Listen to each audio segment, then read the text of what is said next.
Hello and welcome back everyone. आज हमारे साथ इस पॉडकास्ट पे बहुत ही खास मेहमान हैं mister Gagandeep. And Gagandeep sir के बारे में आपको बता दूं, अगर पिछले कई सालों में आईआईटी की कभी भी किसी बच्चे ने तैयारी करी होगी तो मुझे लगता है वो गगनदीप सर से ज़रूर पढ़ा होगा। मतलब न्यूमरस टाइम्स ऐसा हुआ है कि जो टॉपर रहे हैं गगनदीप सर के पढ़ाए हुए बच्चे रहे हैं, और सालों से सर अपनी सर्विसेज यहाँ दे रहे हैं और एक्सेलेंट, मतलब बहुत ही अच्छा रिस्पॉन्स, बहुत ही अच्छे पढ़ाने का तरीका। तो welcome sir to our show today. Thank you Abhishek for such a nice introduction. Okay, तो सर मैं पहले ये जानना चाहूँगा कि शुरुआत कैसे हुई, कैसे आए आप इस फील्ड में? हाँ अभिषेक, ये मैं बताना चाहूँगा, यहाँ मैं अपने स्पेशल मेंशन करना चाहूँगा अपने मौसा जी का। और वो बहुत ही अच्छे टीचर थे 9th-10th लेवल के, और मैथ्स और साइंस के बहुत स्टूडेंट्स उनके पास आते थे। ओके। तो जब मैं 12th क्लास में था तो उनके पास काम का बहुत लोड था, और इधर से मैं खाली होता था। ओके। तो वो मुझे कहते हैं कि भाई आप मतलब थोड़ी हेल्प भी करा दो और आपका भी टाइम पास हो जाएगा। तो मैंने धीरे धीरे 6th क्लास 7th क्लास से, 12th में तो था ही, 6th क्लास 7th क्लास ऐसे मतलब उनके साथ कराना शुरू किया। मतलब कि भाई तो धीरे धीरे अपग्रेड करता गया मैं 7th 8th 9th 10th year wise, और अल्टीमेटली मैंने फिर 11th 12th पे आ गया मैं 4-5 साल के दौरान। मतलब 11th 12th पे भी आया। पहले मैंने सिलेबस की किताबें देखी तो बड़ा डर लगा शुरू शुरू में कि भाई ये किताबें तो बड़ी डिफिकल्ट हैं, इसको कर भी पाऊंगा या नहीं। फिर धीरे धीरे 12th का सिलेबस कर लिया, फिर थोड़े 2-3 साल उसमें बीते। फिर आईआईटी का भी मैंने सोचा भाई उसमें भी जाना है फील्ड में। तो उस फील्ड के लिए भी मैंने वो किताबें लाया मैं सारी खरीद के। अलग अलग बहुत सारी किताबें मैंने की, 4-5 किताबें की। पहले मैं लेक्चररों से भी, जो यहाँ के टॉप टीचर्स थे, उनसे मैंने मदद भी मांगी, पर उन्होंने हेल्प नहीं दी किसी ने भी। और आज मैं धन्यवाद करता हूँ कि भाई उन्होंने हेल्प नहीं दी और मैंने खुद से ही सीखा वो सब। तो आज इसलिए मेरे कॉन्सेप्ट अच्छे हैं। तो वो सारी किताबें मैंने सॉल्व करी बड़ी कठिनाई के साथ। Good good. सो जैसा कि आपने सुना कि खुद से पढ़ के, and let me tell you, ये बहुत ही कमेंडेबल जॉब है सर। आसान नहीं होता। जनरली हम क्या देखते हैं, जो बहुत अच्छे टीचर्स होते हैं उनके किसी ना किसी के कोई गुरु रहते हैं। यहाँ आपने अपनी मेहनत से यहाँ तक आपने बनाया, that's a really very amazing thing. तो सर ये बताइए कि जैसे पहले भी बच्चे आईआईटी की तैयारी करते थे, स्टार्टिंग से ही साथ आईआईटी में बहुत अच्छे सिलेक्शंस देता रहा है, जेई मेन के अंदर भी, जो पहले एआई ट्रिपल ई होता था। तो आप कुछ चेंजेस देख रहे हैं जैसे बच्चों में, कि पहले जैसे बच्चे तैयारी करते थे और अब जैसे तैयारी कर रहे हैं? Are there some changes in that?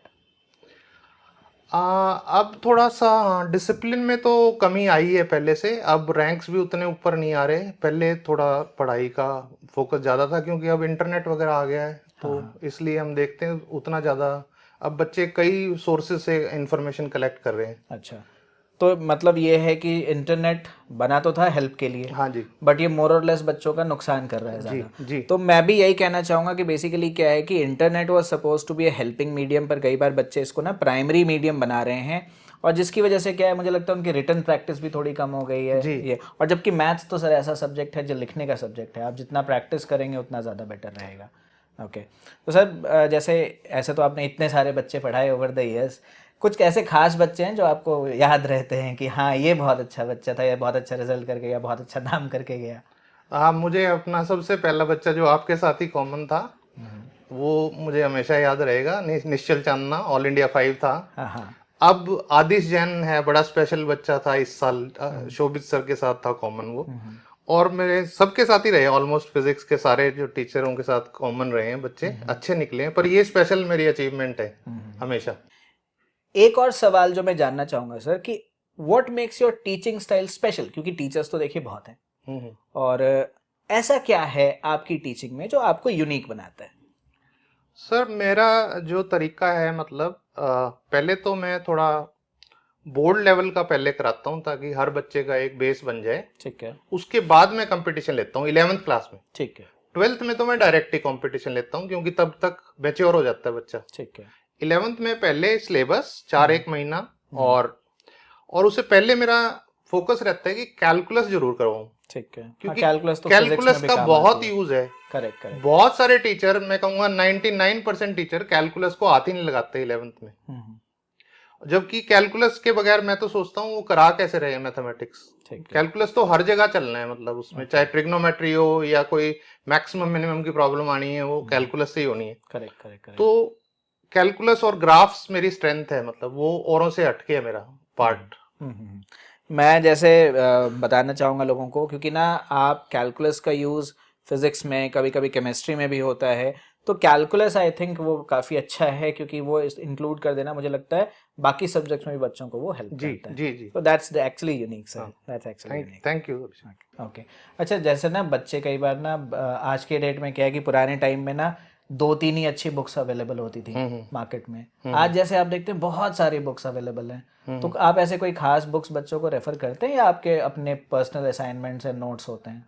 मैं तो अरिहंत की किताबें ही लगवा रहा हूँ, मतलब कि 15 साल हो गए हैं अब लगभग, वो सारी किताबें चली आ रही हैं उसी से ही। ये देख लो आप, इसार के तो टॉपर कितनी बार बने हैं, मतलब हाँ। वो एक बार तो बच्चों को लगती है मतलब कि डिफिकल्ट, लेकिन वो एडवांस तक चलना है तो आपने अच्छी किताबें पढ़ी हुई होनी ये चाहिए। बात तो है। ये बात तो मैं भी खुद बताना चाहूँगा कि अरिहंत पब्लिकेशंस की बुक्स आप, मतलब खास करके जो पेरेंट्स पहली बार जिनके बच्चे तैयारी करना चाह रहे हैं, तो वी स्ट्रांगली रिकमेंड दैट कि आप अरिहंत, सेनगेज, ये 2 पब्लिकेशंस काफ़ी अच्छे होते हैं, इनके बुक्स आप कर सकते हैं। अच्छा सर, आप ये बताइए कि जो बच्चे अभी 10th से 11th में आएंगे, तो अगर किसी बच्चे का टारगेट है कि नहीं मुझे तो आईआईटी में ही जाना है, ठीक है, तो कौन सी ऐसी बातों का वो ध्यान रखे कि उसका सिलेक्शन जो है, सिलेक्शन होने के चांसेस उसके बढ़ जाएं? क्योंकि देखो सर, सिलेक्शन 100% गारंटी तो कभी नहीं होती।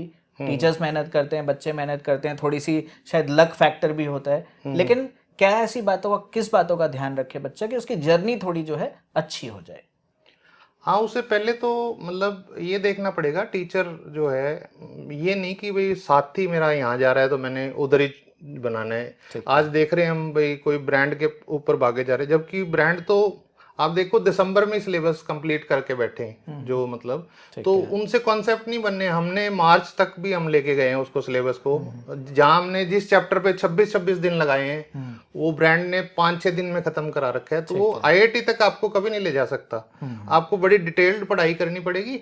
और दूसरा अपना टीचर का ट्रैक रिकॉर्ड देखना पड़ेगा कि भाई उसके कंसेप्ट कैसे हैं, मतलब ठीक है, और तो मतलब आईआईटी के पिछले रिजल्ट्स कैसे हैं। करेक्ट करेक्ट, रिसर्च वर्क ज़रूरी है। देखिए, आपके बच्चे के भविष्य का सवाल होता है। 2 साल ये जो आप प्रिपरेशन करते हैं, 1 साल प्रिपरेशन करते हैं, ये आने वाले आपके पूरे भविष्य को तय करता है। तो इन्फॉर्म्ड डिसीजन, जिसे हम कहते हैं, इन्फॉर्म्ड डिसीजन लेना ज़रूरी है। ऐसा नहीं कि जो जहाँ जा रहे हैं मेरे दोस्त वहाँ चले गए या वहाँ जा रहा है सब मैं भी जाता हूँ, नहीं। आप ढूंढिए कि कौन बेस्ट हैं पहले, फिर आप उनकी, हमारे जैसे ट्रायल क्लासेस भी अवेलेबल होती हैं, आप ट्रायल क्लासेस में जाइए, टीचर से 1-to-1 इंटरेक्ट कीजिए। मैं तो कहता हूँ पेरेंट्स को भी कहूँगा कि गगनदीप सर के सेंटर पे आप आइए, और गगनदीप सर तो अब सेक्टर 13 में भी क्या था क्लासेस ले रहे हैं, तो आप सर के सेंटर पे आके कभी भी गाइडेंस ले सकते हैं। Is a very good guidance counsellor also, मतलब बच्चों को बहुत सही तरीके से गाइड करते हैं। पेरेंट्स आइए, आप टाइम निकाल के सर से मिलिए। और सर मैं ये जानना चाहूँगा, जैसे कि ना आजकल पेरेंट्स और बच्चे थोड़े परेशान भी रहते हैं, स्ट्रेस्ड भी रहते हैं, तो उसके लिए कोई सजेशन है आपका, क्या करना चाहिए? हाँ सर, इसका भी स्पेशल मेंशन करना चाहेंगे। हमारी जो एचआईटी की टीम है, हाँ, अब हम कुछ मतलब लाइफ कोचेज हैं या कोई जो रिलीजियस इंस्टीट्यूशन है उनके साथ टाई अप कर रहे हैं, और वो भी हमें हेल्प प्रोवाइड करने के लिए देंगे अगले साल से।